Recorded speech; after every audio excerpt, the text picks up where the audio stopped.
So the game ends at St. James Park. It is Barcelona 2 and Newcastle 1. What an amazing game we have just witnessed. The fans, they brought it. It was electric. It was vibrant. It was raucous and boisterous. And we saw the players warm up to it. We saw the players feed off that energy. The first 16 minutes, it was just so good for Newcastle. We saw Barcelona, just playing in the hand of Newcastle. They did not know what they hit them. They were, just chasing shadows. It was just all Newcastle that were playing. But one thing I think we can all agree on is the fact that there's just so much vast difference between these two sides. Because I think ultimately at the end, what we see is the difference in class and in quality. And you look at the fact that they don't have Isaac anymore, and you think if he was present, there are many chances which they created that if it came to him, he would have definitely buried them. We see Ilanga, of course, with the opening chance that he creates. He gives it to Barnes, and Barnes just makes a mess of it, and that was a very good chance. And we have watched football for so long that there are so many chances that when you create, you have to bury them. And if you do not bury them, they come back to haunt you. And this is what I saw. I could see, from the get-go, from the chances they just kept on missing, that this is Barcelona's game. This is Barcelona's game. And Anthony Elanga played really well. I think I would give him the man of the match, but maybe, it was given to Anthony Gordon because he stayed the entire game and also went on to score, giving the team the energy and the confidence again to at least try for a comeback. But I thought Ilanga played extremely well, especially with his duels there with Martin. He gets the best of him the first time around. The second time around, we think he's going to do the same thing, but now Martin just shows you're not going to always have your way, and you're thinking this is going to be one hell of a battle between these two, and it proves to be. There's one point in the game, of course, Martin gets a yellow card, and you're thinking, wow, with that yellow card, and he has to go against Ilanga, this is going to be a problem. But Newcastle also, they're just relying so much on only long balls and counter attacks that he didn't make use of that opportunity as he should have. They didn't have most of the ball. The ball was actually dictated by Barcelona.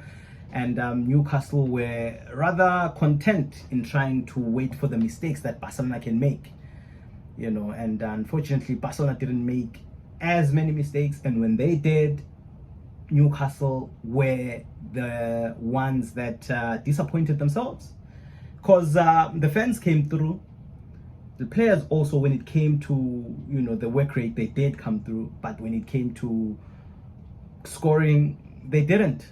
And that's unfortunate. That is really unfortunate. But then we have a player, like Rafinha. We have a player like Marcus Rashford. These are players that have played in the Premier League for the longest time. They have went to St. James Park on more than 5 occasions probably. And with that, they know what to expect. And I believe these are the players that were, going around telling everyone, look, St. James Park is not easy. The fan base there is amazing. They are electric. They are boisterous, and they're going to bring it. We just have to find a way to absorb the pressure that will be brought to us. And if we do that, they're going to make mistakes, and we are going to, create chances of our own, and we are going to score. Or rather, if they don't make mistakes, the intensity will dip, because there is no way you can play like that the entire 90 minutes. There is no way. Fatigue sets in at some point. And it did, because we saw after 16 minutes that it started dipping a little bit, and they started giving Barcelona the chance, to also play their game. You saw Barcelona just play. You saw Pedri, you saw De Jong. They were at the heart of it. And then there's Marcus Rashford, of course. There's a cross that comes in, and Fabian Schär, which is by far the best player for Newcastle, according to me. We saw how he was at the center of most of the chances that were created, especially when it comes to, finding Anthony. You saw that beautiful pass there that also was obviously not made use of. And Yes, he is with Rashford, but he leaves him a little bit further.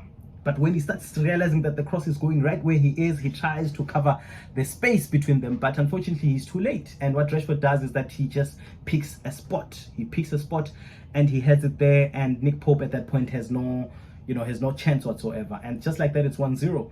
And we are thinking, of course, now when it's like this, Barcelona are smelling blood. Barcelona have gotten a goal. Newcastle, rather, they're disappointed, and there's going to be that stint of disappointment of having conceded a goal that Barcelona can make use of. We see that, of course, with the second goal with Rashford.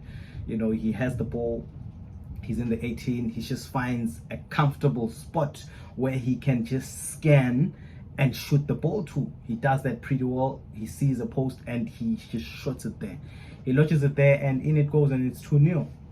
It is 2-0, and like that, Marcus Rashford, with the experience that he has at playing at St. James Park, made use of it, and he was the leader there today. And that's what you expect, of course, from someone who has played there multiple times. That's what you expect. He came there as a Man United player. He got a few points there. He came as well last season as an Aston Villa player. So these are those type of games that you look at and you realize that quality is important. That's why no matter how difficult it can be, like when Liverpool came to St. James a few games ago, it was difficult, and game was destined for a 2-2 draw. But with quality, that's what sets teams apart, and this is what this Newcastle side lacks. It has the physicality, it can duel with you 90 minutes, but quality is just important. And that's something they don't have. Yes, they brought Waldemar, but come on, he hasn't really played many games with them, only 2 games. He doesn't have that connection that you would expect, and now you put him in the deep end to swim with the sharks, against a team like Barcelona. That's just a lot to ask from him. And there's Barnes, also very disappointed in him. Very disappointed in him. He is a very good player, and I expect so much from him. And today, with the chances that he got, and it's just the same thing with Anthony Gordon. I expected a lot from him. He disappointed me. He didn't live up to the expectations. So the only player that I think, there's Joelinton too. Joelinton also, there were so many chances, that he got, that he could have made use of. He just did not. Just left the final pass, the crosses. He couldn't do any of that. And I just didn't understand that. But above all, the Newcastle fan base, they pulled through. They gave them the support that was needed. It's a Champions League night at St. James Park. That's hardly a sight to behold every single time. It happens once in a lifetime. So when you get that opportunity, you make use of it. And the fan base, the supporters, they made the most of it, and so did the players. But unfortunately, what differentiates the two sides are quality. That's what Newcastle just needs. So thank you guys for watching until that spot. Please don't forget to like and subscribe, and also leave a comment. See you again soon. Bye bye.